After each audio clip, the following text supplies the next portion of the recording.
কৃষ্ণানন্দ পাঠশালাতে তোমাদের সবাইকে স্বাগত। আজকে ক্লাস 7-এর 8 নম্বরের স্কুল চাকদা বসন্ত কুমারী বালিকা বিদ্যাপীঠে ওই স্কুলের সবগুলো অঙ্ক এখানে করে দেখাবো। তো তোমরা দেখো 1.25 টাকা, 5 টাকার কত শতাংশ, এত টাকা কততে 5, এত 5 টাকাতে 1.25, তাহলে 100তে কত। এই শূন্যটা এখান থেকে 100 টাকা তোলো, মানে দশমিক তোলো, দশমিক তুললে কত হবে? তো একের জন্য দশমিকের জন্য 1 আর দুটো ঘর আছে তাই দুটো শূন্য, এই 100 কেটে গেল। আর এখান থেকে কাটলে হলো 5 25 125 হয়, তাহলে দেখো 2 আর হলো 5, তাহলে কত হলো 25%। এ আর বি এর অনুপাত একটি সমানুপাত হবে। এ বি এর মান সমানুপাত হলে এ বি এর মান কত? সমানুপাত মানে দুটো যদি সমান হয় এ বাই বি এর মান সবসময় 1 হবে।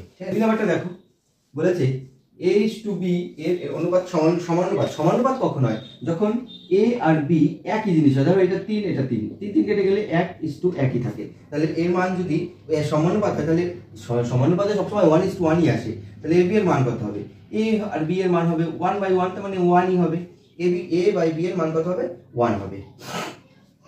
তিনটা দেখো, শূন্যস্থান পূরণ করো। শূন্যস্থান পূরণে 5:7:25 এটার সাথে এটা সম্পর্ক আমরা জানি, আর এটার সাথে এটা পরেরটা সম্পর্ক হবে। তাহলে এইটার এটা 5 গুণ, তাহলে এটার 5 5 25, এটারও 5 গুণ হবে, 5 7 35। ওকে, বুঝতে পারলে এটুকু? ফাঁকা ঘরে 4 নম্বরটা, ফাঁকা ঘরে মান বসাও -16 ভাগ -2 প্লাস সমান সমান কত করলে এখানে প্লাস দিয়ে এখানে কত করলে এখানে অ্যান্সার হবে -1। প্রথমত এটা মাইনাস মাইনাস কেটে যাবে, এটা কাটলে 8 হবে, মানে এটা ভাগ করলে 8 হবে। তাহলে 8 হলো 8 এর সাথে এখানে কি করলে এখানে -1 হবে। তাহলে 8 এর সাথে কি করলে -1 হবে? 8 এর সাথে তুমি যদি মাইনাস, এখানে আমি এখানে ধরলাম, তাহলে এইটাকে আমি এই পাশে রাখলাম, বক্সটাকে এই পাশে -1 আছে, এটাকে 8টাকে এই পাশে নিয়ে যাও, 8টা পাশে প্লাস আছে, এই পাশে গেলে -8 হবে। তাহলে বক্স সমান সমান মাইনাস মাইনাসে প্লাস, 8 আর 1 9, আর চিহ্ন বড়টা একটা হয়, তাহলে -9। এর সাথে যদি -9 বসে আমি এখানে, তবে এটা কি হবে আমার ইকুয়াল টু -1 হবে। ওকে, বোঝা গেল? তাহলে উত্তর কত হবে? বক্সের জায়গায় কত হবে? -9। ওকে, মুছে দিলাম।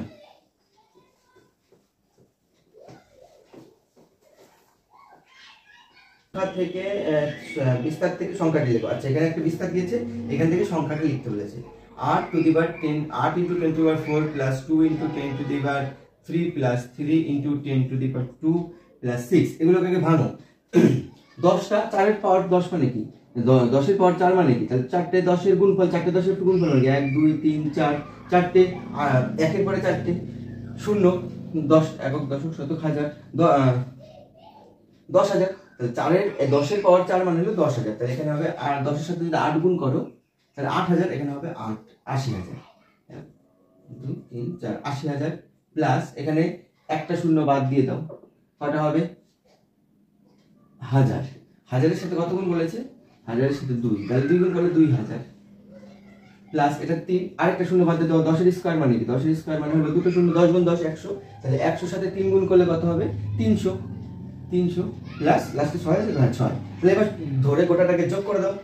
6 এককের ঘরে, দশকের ঘরে হলো 0, তারপরে শতকের ঘরে হলো 3, তারপরে হাজারের ঘরে হলো 2, আর অযুতের ঘরে হলো 8।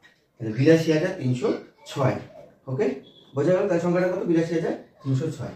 এবার নেক্সট অঙ্কটা দেখো, বলেছে 5 6 পাশের অনুপাতটিকে পূর্ণ সংখ্যায় পরিণত করো। পাশের অনুপাতটিকে পূর্ণ সংখ্যায় পরিণত করো। 2/2:5:3/4।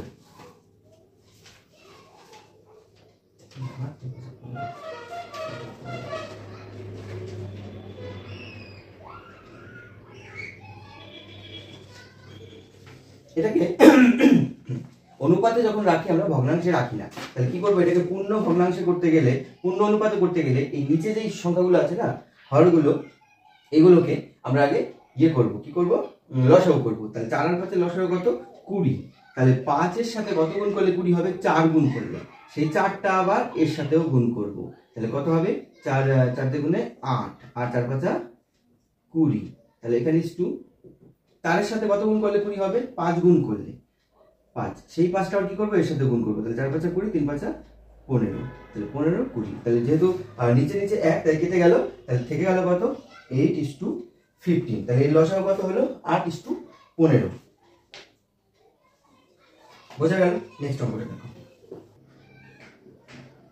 6 নাম্বার 7 নাম্বার 3 এর পাওয়ার 0, 2 এর পাওয়ার 0, তার সাথে গুণ দিয়েছে 5 এর পাওয়ার 0। ওকে, তাহলে এখানে আমরা জানি যে কোনো কিছুর পাওয়ার যদি 0 হয় তাহলে তার মান হয় 1, তাহলে এর পাওয়ার 0 মানে এর মান 1, এর পাওয়ার 0 মানে এর মান 1, আবার এর পাওয়ার 0 মানে 5 এর পাওয়ার 0 মানে এর গোটাটার মান হলো 1। তাহলে দেখো 1 আর 1 যোগ করলে 2 হয়, 2 গুণ 1 মানে 2 হবে উত্তর। ওকে, নেক্সট অঙ্কটা দেখো 8 এরটা দেখো 4:5 আর হলো এই একটা x:y আর 3y:2x অনুপাতগুলির মিশ্র অনুপাত নির্ণয় করো। এগুলোর মিশ্র অনুপাত নির্ণয় করতে বলেছে।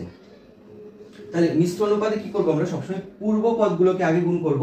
তাহলে এই অনুপাতে দেখো এটার পূর্ব অনুপাত 4, এটার পূর্ব অনুপাত x, এটার পূর্ব অনুপাত 3y, আর এইটার উত্তর পদ কত 5 গুণ y গুণ 2x করলে কত হবে 3 4 12, 12x y is to 5 দিয়ে গুণে 10, 10x y।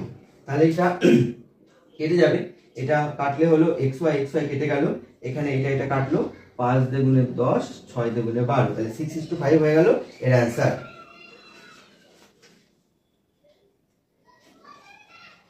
বোঝা গেল? এটা 6:5 হয়ে গেল কিন্তু এর অ্যান্সার। মুছে দিলাম। নেক্সট অঙ্কটা দেখো, যে গুণ দিয়েছে একটা গুণ -18/5 x² z into -256 x z² y। আচ্ছা, এখানে নিচে নিচে কাটে তাহলে হয় 5 5 25, এটা যেহেতু গুণ সম্পর্ক তাই আমি নিচের সংখ্যাগুলোকে কেটে দেবো, আর 3 6 18 এখানে 3 থাকলো, তাহলে আর এবার মাইনাসে মাইনাসে গুণ করলে হয়ে যাবে প্লাস, তো মাইনাস উঠে গেল, আর হলো থাকলো এখানে 3 5 নিচে কিছু থাকলো না, সব কেটে গেল, উপরে থাকলো 3 আর 5, 3 5 15, এখানে একটা x², এখানে একটা x, তাহলে হলো x এর কিউব, এখানে একটা z, এখানে একটা z এর স্কয়ার, তাহলে হয়ে গেল z কিউব, আর y তো একটাই আছে, লাস্টেরটাতে শুধু y আছে তাই y বসে যাবে। তাহলে কত হলো আলটিমেটলি উত্তরটা 15x³ z³ y। 10 নাম্বারটা দেখো 2.5 × 6 একে ভাগ করতে বলেছে 0.5 দিয়ে। তাহলে আগে আমরা কি করব, ভাগের কাজটা আগে করে নেব। তাহলে 2.5 × 6/0.5, এই দশমিক তোলো, এই দশমিক তুললে এটা হয়ে যাবে উপরে চলে আসবে 10, তুলে দিলাম, আর এই দশমিক তুললে নিচে হয়ে যাবে 10, তুলে দিলাম, ঠিক আছে। এই 10 কেটে গেল, এই 5 5 5 25, 5 6 30, শুধু 30 হবে এর অ্যান্সার। সত্য মিথ্যা যাচাই করো, যে কোনো ট্র্যাপিজিয়ামের প্রতিটি বাহু সমান। না না না, এটা কেমন কথা বলেছে দেখো, একটা ট্র্যাপিজিয়াম এরকম টাইপের দেখতে হয়, এর কোনো বাহুই সমান হয় না, শুধু একটা বৈশিষ্ট্য স্যাটিসফাই করে কি, যার বিপরীত দুটো বাহু মানে এই উপরেরটা নিচেরটা সমান্তরাল হয়, কিন্তু কোনো বাহুই কিন্তু সমান হয় না। এটা একটু বেশি লম্বা, এটা একটু চওড়া, মানে এটা একটু কম লম্বা, আবার এটা উপরেরটা ছোট হয়, এটা বেশি লম্বা হয়, কিন্তু এই বাহুটা আর এই বাহুটা সমান্তরাল হয়, শুধু একটাই বৈশিষ্ট্য থাকে। তাহলে এটা কি হবে, এটা হবে মিথ্যা, ঠিক আছে। এইখানকার শর্টগুলো সব করে দিলাম। তোমাদের যদি পরের ভিডিওগুলো লাগে, মানে পরের 2 এর আর 3 এর গুলো লাগে, তাহলে তোমরা অবশ্যই কমেন্টস করবে, আমি ভিডিও করে দেবো। কমেন্টস না করলে ভিডিও করে দেবো না, পরেরগুলো করে দেবো। তো চলো, দেখা হচ্ছে পরের ভিডিও।